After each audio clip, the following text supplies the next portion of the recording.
ഈ പ്രദീപ് നേരത്തെ എന്തായിരുന്നു പ്രദീപിൻ്റെ പരിപാടി? ഇത് നേരത്തെ ട്യൂട്ടോറിയൽ കോളേജ് പഠിപ്പിക്കുകയായിരുന്നു. അതിനുമുമ്പ് എന്താണെന്നറിയില്ല. അത് ട്യൂട്ടോറിയൽ കഴിഞ്ഞിട്ടാണ് ഖാദിയനായത്. പിന്നെ അത് കഴിഞ്ഞ് ഒരു പലവ്യഞ്ജന കട ഉണ്ടായിരുന്നു, അവിടെ മുട്ട കച്ചവടം ഉണ്ടായിരുന്നു. അതൊക്കെ കഴിഞ്ഞിട്ടാണ് പിന്നെ ഈ ഇതിലോട്ടായത്. ഈ പൂജയും ജ്യോതിഷത്തിലൊക്കെ കാണാം. 10-30 കൊല്ലം ആവും.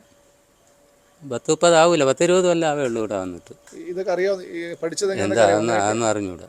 ഒരുപാട് ആളുകൾ ഇവിടെ വരുമായിരുന്നു.